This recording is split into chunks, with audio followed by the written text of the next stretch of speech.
So half of our audience is caffeinated and ready. Kai and Matti, you have to be quite engaged for the other half. And we have a diverse crowd. Let's see, it really split up between people who are starting and getting traction with those who are already experts in the field. Clara, do you Uh, have a cup of coffee for I today? don't, unfortunately. Today I'm just with plain water. What a nice drink. And you, Carol? I have a white tea for today, but the cup's not it's not a fancy one. Nice. We have this small tradition for those who are joining for the first time. Please tell us what's your preferred drink that you're having in this conversation for this event. Uh, Usually we have nice coffee and tea, but today not that much. How about you, Kai? I also just can offer plain water. But it's already a bit later in the Netherlands, so it's either water or beer at this time. Fair enough, fair enough. And you, Mati, do you have anything? Yeah, I tried to reject dichotomy, so I have both coffee and water. That's good, having options. Okay, I think we can officially start. So, welcome everyone. This is our second behavioral systems group event for the year. We're very thrilled today to have Matti joining us to a conversation about behavioral change under complexity, which is a very complex topic, I suppose, but we swear we'll keep this a really light and relaxed conversation, but with a lot of depth. And we're really excited to announce that our former speaker, Kai, has officially joined the team. So Kai will be our host today. And yeah, with that, let me hand it over to you, Kai. Yes, thank you so much, Flora. Yeah, as for my interview as well, or for my conversation, we will have a small part, 30 minutes or 40 minutes of an interview or conversation between Matti and me, and then we also open the floor for audience questions. So feel free to drop them in the chat or also raise your hand. I think we will prioritize the ones that raise their hand, and then you can just ask your question personally. Yeah, but let me start by introducing Matti. Matti is a complex systems behavioral scientist, which I think is a very cool job description. So we all look forward to hearing how he got that. He did his PhD at the University of Helsinki on bridging complexity science and behavior change. He has experience also in government at the Finnish behavioral policy team. Now he's a researcher at the University of Heidelberg and also affiliated with the New England Complex Systems Institute. His research is mainly focused now on societal resilience and bridging complexity science and behavioral science to explore societal resilience. And we will talk more about that in this conversation. And yes, he has published his research in world-leading journals such as Implementation Science, Health Psychology Review. It's a long list of very interesting publications. So I also encourage everyone to take a look at this. And Matti also has his personal website and blog, and I'd really like to highlight this. There are some very nice shorter pieces and articles and thoughts on there at mattiheino.com. So please also feel free to check that out. Yes, and then for our conversation, so Matti, thank you so much for being here. The first question I really have is, so how did you get this job title? So how did you become interested in bridging behavioral science and complexity science? Tell us about your trajectory. Well, so I have a sort of maybe a history of looking at places where no one is looking. So if there is a place that's very crowded, then I'm thinking like, okay, so maybe these people are already taking care of that. Let me find something where people are not, where it's less crowded. But I used to be in the military and then in marketing and startups before my academic career, and that's sort of like marketing and media are these places where you're sort of rewarded for thinking differently also. And but I really like the behavior change part of that, but it became a little ethically heavy at some point.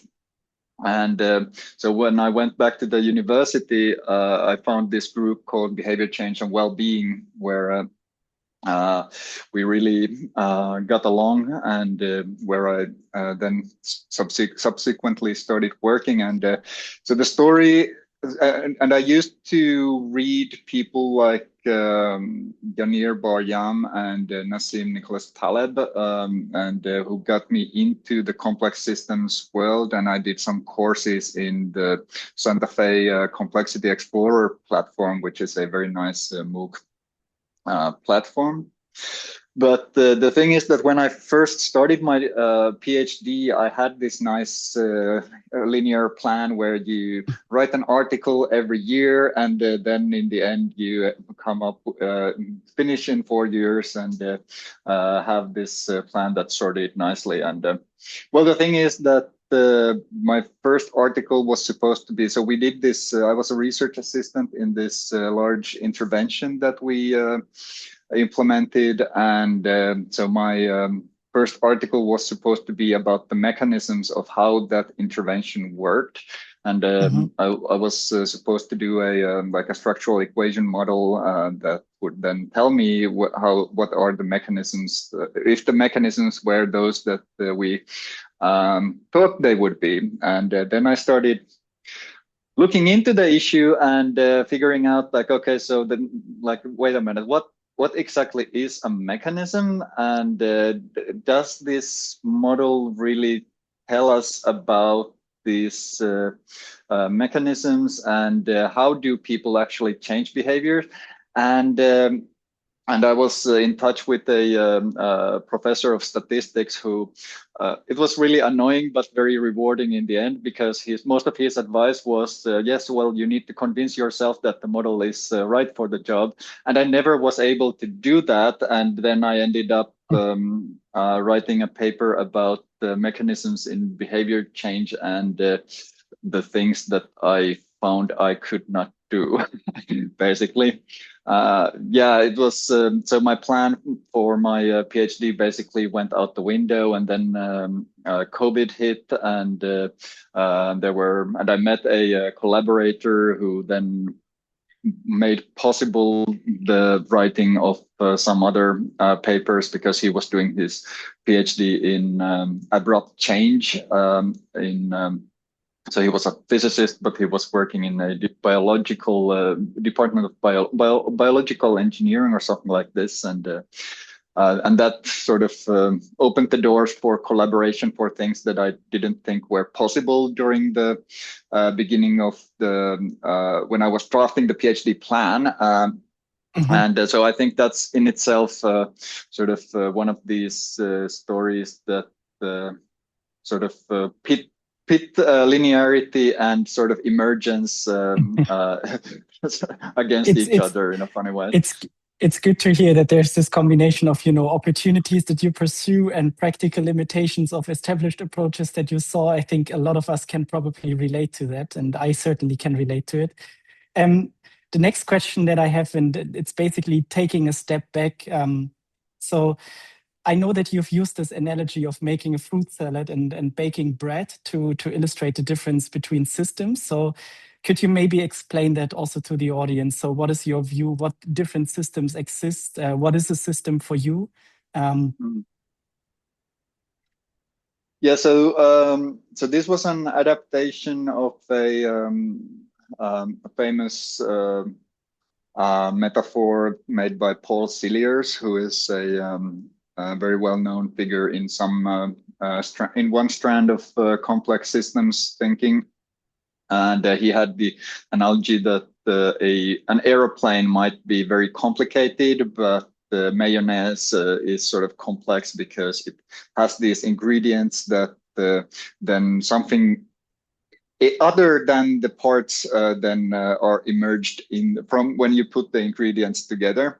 And I used the idea of like these dishes where you have a fruit salad, where you have these components that together produce something, but then you can sort of separate those components later, and you can modify it quite easily. Whereas baking bread is then you can't just sort of unmake the bread into its components. But recently I've been sort of starting to think about, because there's this very strong confusion where we look at systems and we think about, oh, this is complex, or like often people make the mistake. So there's this framework called Cynefin, which is it categorizes sort of different decision-making contexts into sort of, so you have clear contexts where everyone knows what to do. You have complicated contexts where you have the right, when you bring the right experts and have the right discussions, then you can figure out the right thing to do. These are both sort of the ordered part of the world, whereas on the other side, you have the complex part of the world where you cannot know the answer by just deducing it logically, but you actually have to sort of probe the system, see what happens, then adapt what you're doing to that information you get from the probe. But the idea that I'm now, the metaphor I'm playing with is like a pizza. So in pizza, you have the dough, you have the sort of the bottom thing, whatever it's called, and then you have the toppings. And even after you put the pizza, when you take the pizza to the oven, you have both. And if you want to change them, you have to deal with them sort of differently, because if you're the sort of a crazy person who doesn't like pineapple, for example, then you can pick out the pineapple. But if the sauce is too spicy, you cannot just take the hotness out of the sauce, but you need to, I don't know, add yogurt or something like this, that then it's a different process. So all systems, which are these combinations of interacting parts, and complex systems have both complex decision-making contexts where things are sort of where you need to do this probing approach and seeing what happens, and then proceeding based on what you see. But some contexts in complex systems are ordered. So if you at any time during this call, if you feel that you need to go to the toilet, you sort of know how to figure it out. You have a problem, and you know the solution, and basically everyone knows the solution. And some things are such that we can get the right experts together and figure out what the right answer is. But we shouldn't think that everything is ordered or that everything is complex, because it's very and the whole point of understanding these different contexts is that everything is context dependent in these complex systems that have both contain both worlds. Yes, yeah, it's very interesting. I very much like those metaphors that you're using, and I think you've already given the audience some metaphors that they can use to convince others that we maybe need a different lens. But I also just want to take note of this. So the audience, you can always feel free to ask questions and challenge Matti at the end, and maybe somebody would like to do something about this pineapple remark, because I think we all noted that what he was saying. There was just a side note. So the next thing I'd like to ask you, and it really builds on what you've just described. So how does this train of thought that you've laid out, how does that connect to existing behavior change theory? And how does it build also on existing frameworks that people in the audience that you some time ago were familiar with and are familiar with? And what is the connection to those, and what limitations does this new lens maybe address?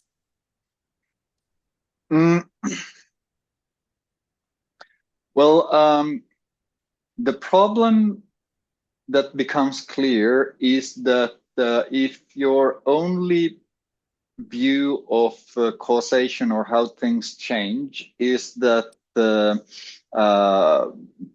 X changes, then Y, this changes Y, and this changes Z, and you have this causal chain of events, then you're going to be very disappointed in complex contexts. It will work in sort of ordered contexts quite nicely, and it would be wasteful to do some do anything else than optimization in when things are very clear. So you don't want to overthink what you need to do when you're thirsty or you need to go pee. But you need to sort of understand that, okay, so some parts of this world are not that simple, and it's sort of like using this linear idea of causation. It's like so Yanir Bar-Yam, who's a complexity scientist who I frequently discuss things with, so he has this idea of if you're trying to pull a car with a keychain, then eventually the keychain will break, and it will break at the weakest link. And then you can go and you can fix that weakest link. And then you pull again and it will break, and it will break from the weakest link. And you can go on doing this, fixing the weakest links forever and forever. So for example, what we might see is that, oh, it's an implementation failure. Oh, it's the RCT was not, the fidelity was lacking. Oh, the measurements were not good. Oh, we didn't power it properly, and so forth. And there will always, and in some cases, these are legitimate concerns, but in some other in this complex context, you will always find a new thing that you need to fix. But at some point, you may realize that the keychain is not the right tool to pull up a car. And the sort of the alternative is thinking about things a little differently. And I use the metaphor of attractor landscapes. We can discuss that now or later. You can already introduce it now. You can already introduce it now. There was yeah. The basic idea is sort of simple, and I won't go into the quantification because that's not done yet. I'm working with someone on this topic, and it's unclear whether we can do this in situations that are very sort of changing on a very tight loop. But sort of the idea is that if you imagine a pool table, so you have a pool table it's sort of like a scatter plot that you could have in front of you, where each coordinate of the pool table is one state of the system, and the system and a system. When I talk about systems, I consider system as basically anything that has components that are connected to each other. So a person can be a system in the same way as we can have a nervous system, and we can have a family, a household can be a system, a neighborhood, a municipality, a nation. Europe is maybe one sort of a system with and they're usually very. In complexity, we think that they are quite fuzzily bounded. So and we try to figure out ways that where it's not that important to get the boundaries right, because it will be extremely difficult to do so. So when something is very difficult to do, what you try to do is figure out how to fail at it without the failure being catastrophic. But then so that's a sort of digression. But okay, so in this pool table is sort of a special pool table. So in that it's not flat. If this pool table was flat, then it would be what sort of linear models of the world see. But so this pool table, it has ridges, it has valleys.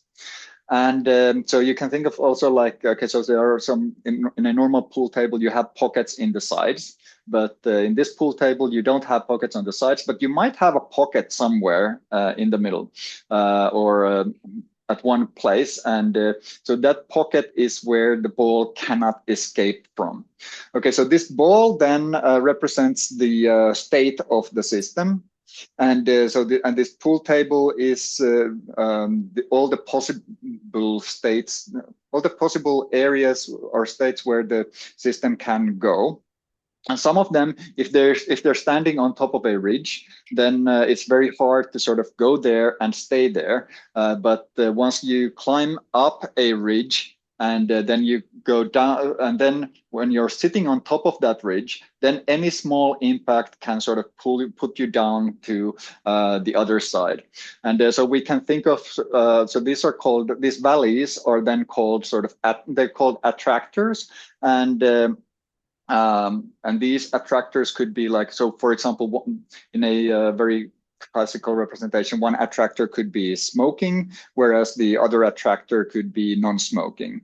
And then when you try to stop smoking, what you might do is try to kick yourself over the hill, which is a tipping point, to the other side, which is the other attractor.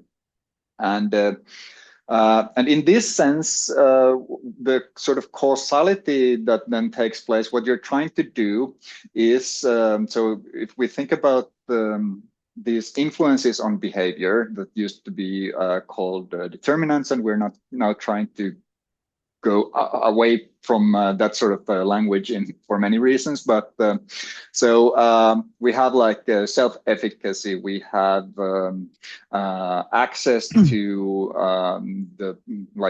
for self-efficacy for quitting smoking, we have access to cigarettes, we have knowledge, social norms. Yes, exactly, all of that. And so these are the influences on behavior which shape the landscape. So the pool table, the ridges, so is it easy? So they might make it easy to go into a smoking attractor and difficult to go into a non-smoking attractor. But what we do then is that we try to understand this, we try to shift these influences such that smoking would become more difficult and non-smoking would become less difficult. So it's not that, okay, so this self-efficacy intervention causes a person to stop smoking, but it might be that if the ball is sort of sitting in the middle of the valley, and then the valley becomes grows up, and then the ball is suddenly tippable, then we can then the system sort of changes in a way that's not just because you can also nudge the ball and try to get it moving across the pool table, but you can also how systems change their states is a combination of both this change of the landscape and nudging the ball. I have an explorable about that I can put in the chat later. Yes, that would be great. Gabriel, you raised your hand. Yeah, I love the analogy of the attractors and the ridges and valleys.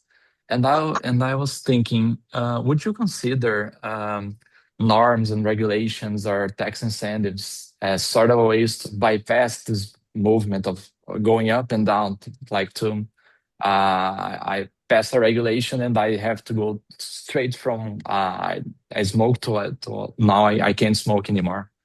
So, and what are the consequences of utilizing these sort of tools to the entire system? I mean, to bypass this natural movement. I would think that sort of laws and regulations, what they do is they influence the terrain. So they make those areas of the landscape where smoking is possible, they make them harder to access. So even if you if you can get yourself to a smoking place where it's illegal, then it's sort of very hard. It's a state that's very hard to maintain long term. And one of the problems also when you think about the behavior change interventions, those that sort of try to focus only on the initial behavior change, you might have a situation where you are in one of these attractors. So let's say this one is the smoking attractor, and this one is the non-smoking attractor. So if you're in this attractor here, and it's very deep, and then you're managed to kick the system to the non-smoking attractor, but it's very shallow, then it's easy for any random event to sort of kick the ball back, kick the system back to the smoking attractor, unless you have first managed to destabilize the smoking attractor. So that, and this is sort of, and we all know this in a way that, so we know all about like how behavior change maintenance is super important, but a very difficult thing, but necessary to be considered in any behavior change projects. And this, so actually, when we think about complexity theory, it states that in order to, the energy required to stabilize a change might be at least as much as initiating the change in like, well, so it's a general heuristic in changes in systems, but it's something that's often not that people don't pay that much attention to it, and we rarely have funding or opportunity to do like multi-year follow-ups. Like it's very rare to have like a 5-year follow-up even, whereas these system changes can actually take so much longer. And yeah, but yeah, so back to the original question, where I was getting to is that, okay, so we have these influences on behavior, but we can sort of reframe them that the capabilities, opportunities, and motivations are not something that somehow predictably work together and then cause behavior, but actually they shape the landscape in making the making some behaviors easier and some behaviors more difficult. And following up on that, because I think this is a very interesting thought, reflecting on the attractor states, and you've already alluded a bit to methodological questions. So what type of methodologies and applying that complexity science lens to behavior change, doing that in practice. So what kind of methodologies do we maybe need to adopt, and which methodologies don't work anymore? And maybe also reflecting on some of those other complex system properties that you highlight in your work. Yeah, because this goes down. This goes back to my repeated set of failures trying to convince myself of the models. Like going back to this professor of statistics, I think the same feedback all the time. And the thing was that once we realized that, okay, so it might be that for our purposes in this case, this doesn't really work. So we realized, so there's a term called ergodicity, which basically says that a system is ergodic if the mean of a snapshot. So if you have a cross-sectional snapshot of a population and you look at their, I don't know, let's say moderate to vigorous physical activity minutes per day, if that mean is the same as for the individuals over, so for an individual over time. So if an average individual would have like I don't know, 20 minutes of physical activity a day, then the system would be ergodic if every individual would actually have 20 minutes every day. And like a society would be ergodic if every person would be like, if you would have 100 professions that are available, and during the course of 100 years, every person would do 1 year of each profession. But yeah, but you really start seeing that it doesn't make sense in these human systems, which is why you cannot infer dynamics from cross-sectional data. but so we got thinking about this, and we did a study where we collected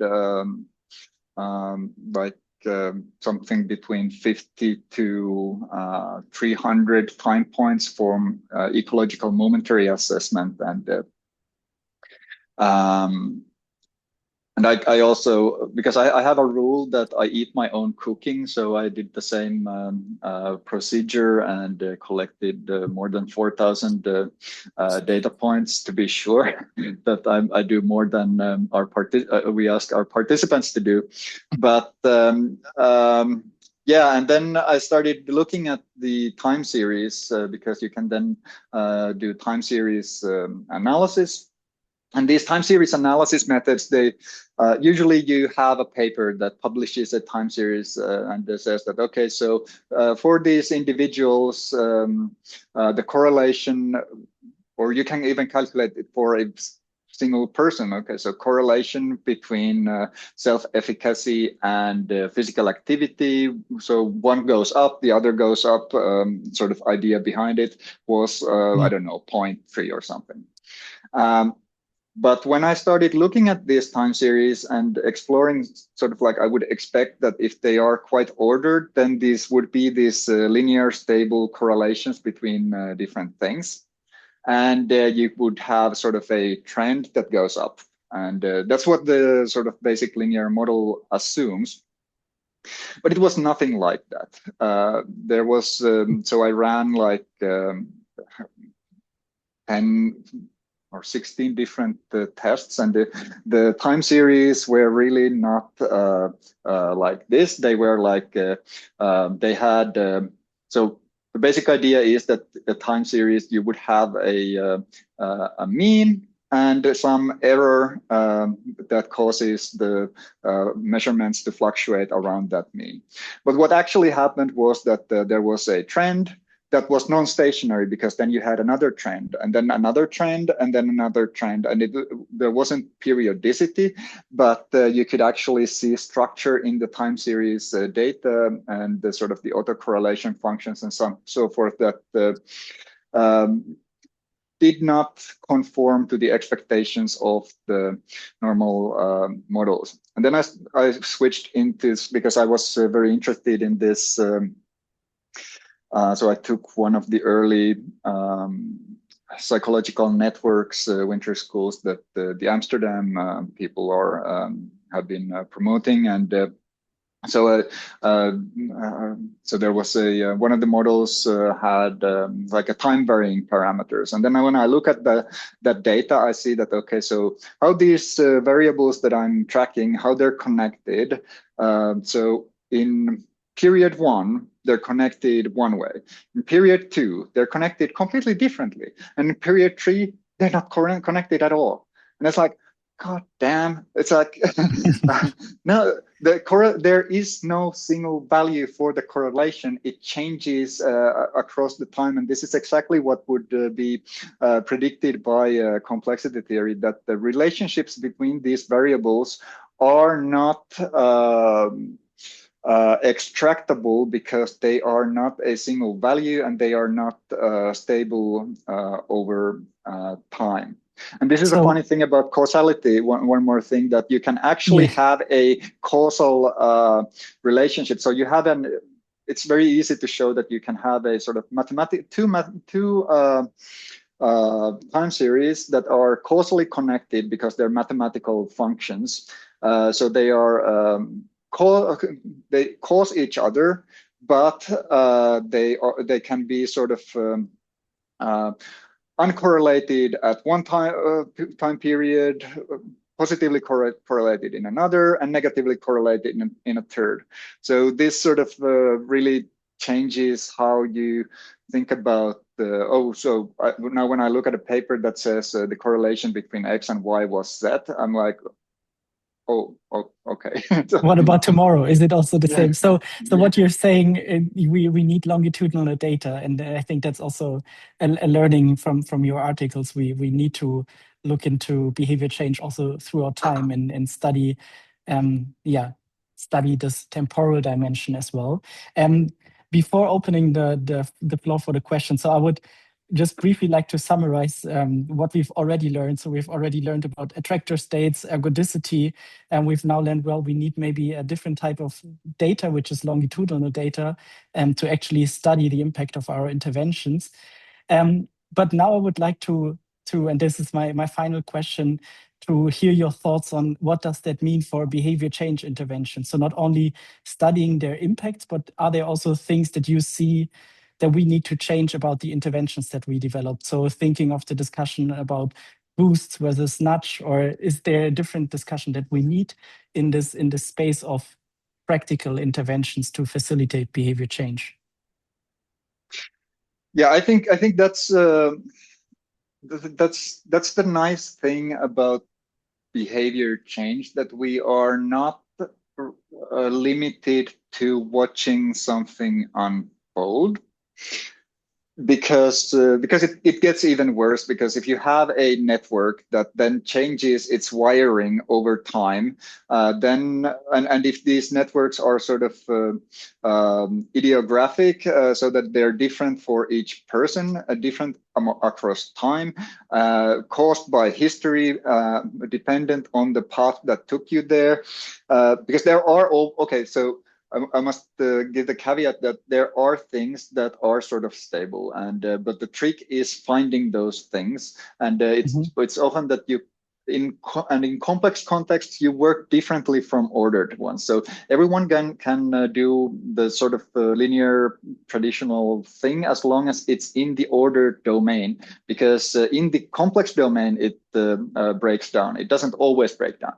Okay, so that said, what the we have been much of recent work in behavior change has been looking at, okay, so how do we do this, for example, just in time adaptable interventions, where you would have some measurement device or whatever that would then sort of beep you on or remind you on an opportune moment, or you go through a therapy process or a behavior change counseling process, and the therapist has data that shows that, okay, so now this system might be destabilizing. And the thing is that when this destabilization of an attractor happens, then it doesn't mean that it's going to be better if it was a bad state, because it can also become worse. But the thing is that when things have destabilized, then you have the opportunity to actually, it's much easier to change things. So this is the sort of that everyone who's ever done martial arts knows, that when you get to destabilize your opponent, you can move them in very fascinating ways that were not possible before you got them off balance.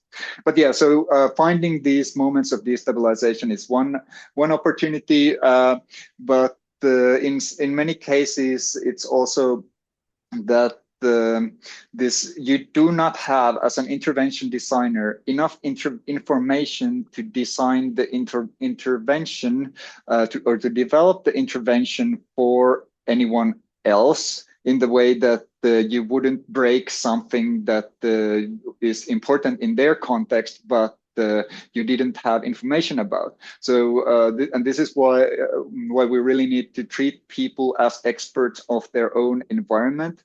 And often the sort of lasting change and the sort of that doesn't break so many things in the system is to have these. So we talk about the safe-to-fail trials or safe-to-fail experiments that people can do for themselves, but individuals can only do a very limited thing. So some things we need to do with our friends, some things we need to do together with our neighborhood. For some things like climate change, we need global coordination, but we also have the individual and the neighborhood and so forth. So it's a multi-scale system, but the evolutionary dynamic that keeps what works and discards what doesn't in a very rapid cycle is very much needed in these rapidly changing environments, because if we take 6 months to develop an intervention and the system takes 2 weeks to rewire itself, then we will always be late. Yeah.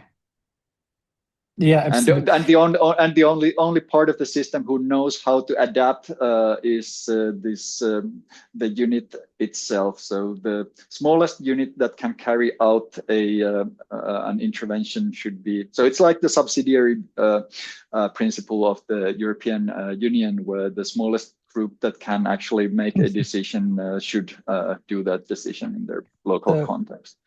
That's very nice. I think you have already given us so many metaphors also to think of. So we need more martial arts thinking in behavioral science. We need more European Union type organization of behavioral science or of applying behavioral science. And I really like that idea of people being the experts of their own environments, and also the idea of finding stable contexts. And I think those are very important takeaways for practitioners as well.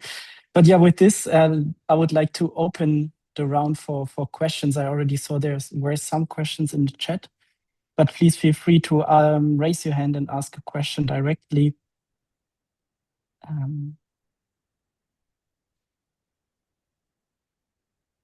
I think you can read some of the questions. There's one from Harin. I expect that I pronounced correctly. Matti, can you share why you became interested in attractors, and what have you found, if any, are the best ways to identify, change them? And she thanks for the fascinating work. Yeah, so attractors are a very common and quite intuitive way of presenting how systems change. So I was sort of drawn to that world because of that. And then when I met I met Daniel Proverbio in an online conference. So he was the guy who was doing his dissertation on abrupt change in systems, and so working with someone who was actually doing the sort of mathematics really helped also getting things right. But I've really been tried to be very careful in using that as a metaphor because the quantification is much more difficult than it seems. But and we also had an intervention or a training intervention for where we tried, the participants actually thought about their own attractor landscapes, and we had them brainstorm on the things that sort of raise or lower the terrain around beneficial attractors and building barriers between beneficial and detrimental attractors. And I think it's a very useful way, because otherwise, if you don't have an alternative for the boxes and arrows way of thinking about things, then it's very difficult to try and get out of that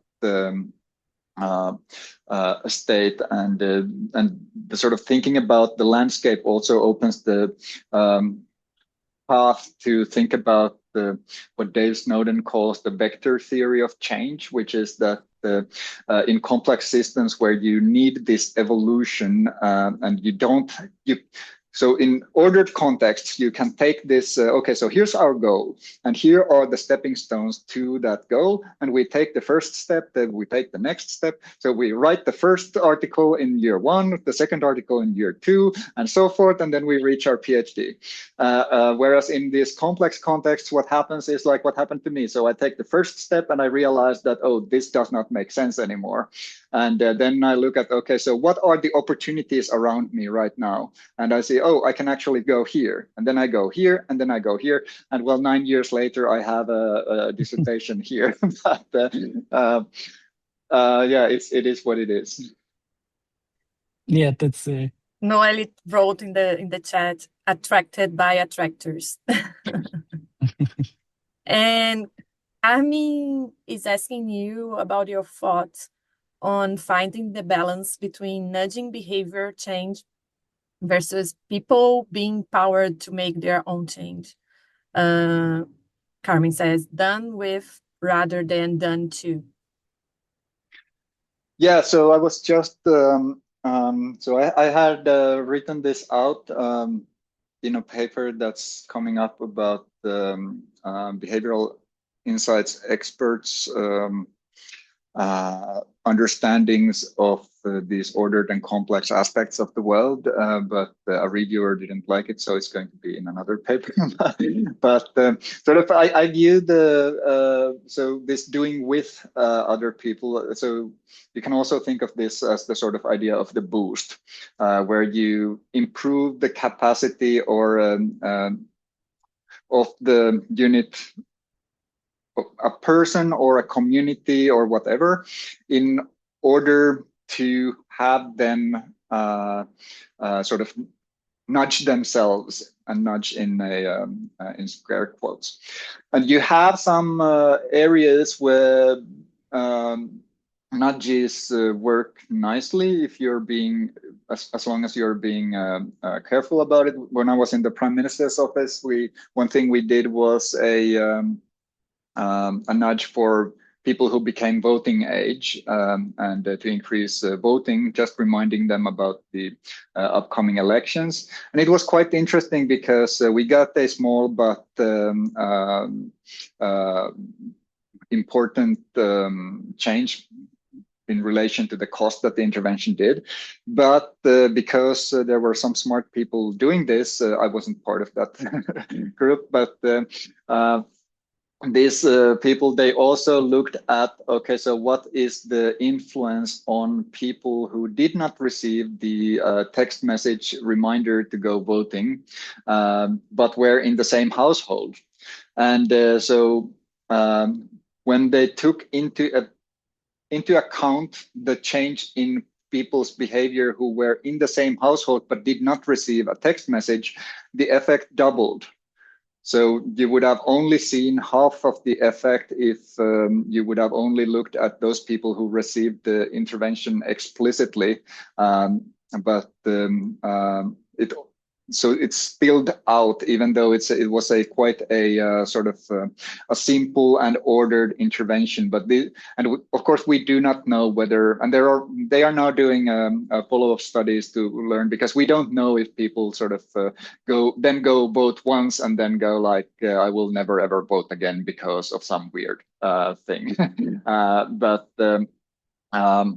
yeah, so these nudges have a place, but you need to be very careful. And but when things are sort of muddy and ambiguous, and you don't have that much information, especially that's going on in the micro scale or the meso scale, then you really need the sort of the boosts, because a person who is not and this also goes back to self-determination theory, which, by the way, is an intrinsically social theory, because according to Richard Ryan, it's the social environment that caters to the basic psychological needs that then from which the autonomous forms of motivation emerge. So yeah, so you really want people to have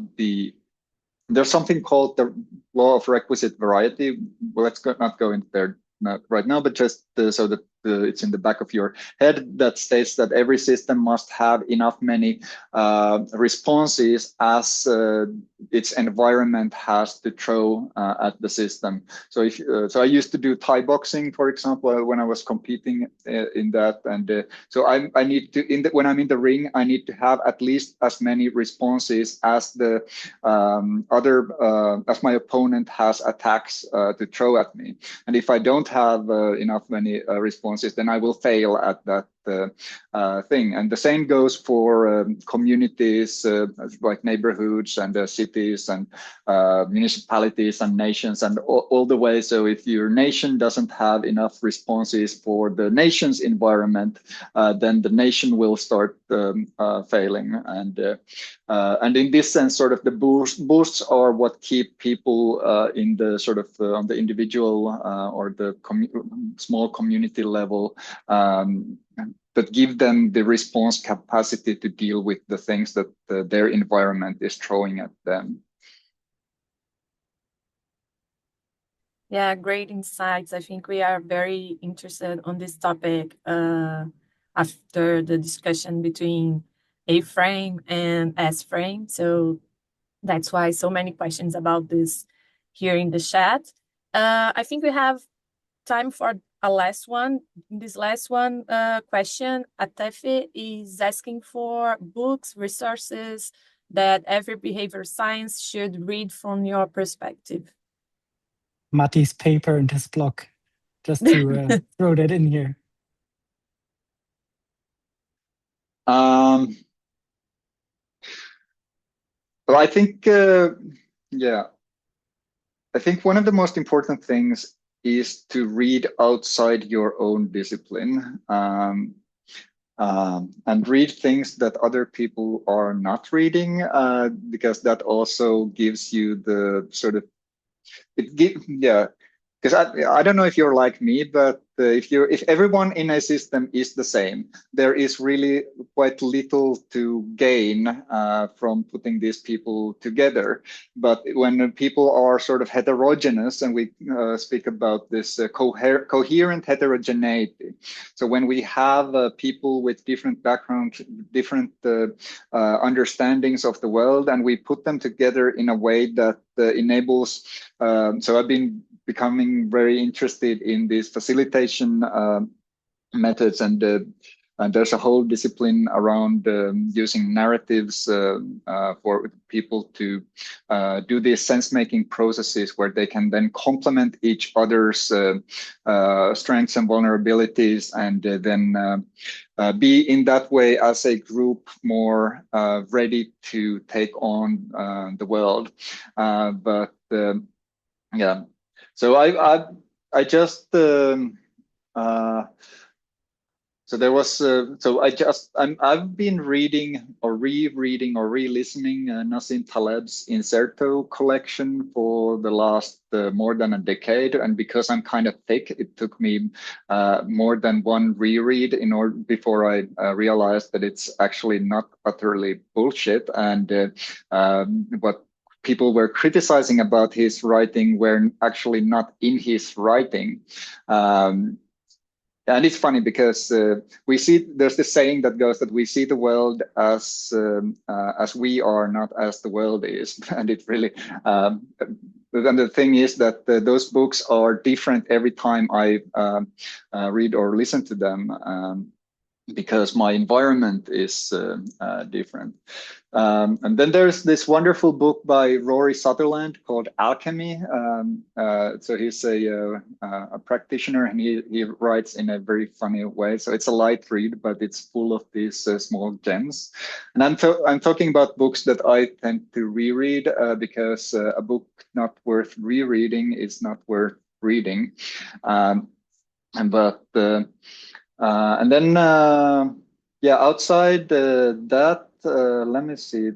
There was Merlin Sheldrake has a book about fungi, which is a really interesting book. It doesn't get everything right about the cultural evolution, but it really, like if you look at the forest and you think about, okay, so there are these trees, and you need to see the forest and the trees, but there's also the forest would not exist unless we had fungi in a symbiosis in their root with their roots, and there is a mutual sort of exchange of nutrients and stuff with those fungi and the trees, and it really sort of brings your mind to like, okay, so I'm looking at the thing, but it's not actually the thing that I'm seeing, and it's sort of humbling in that way. There was a book about cultural evolution called how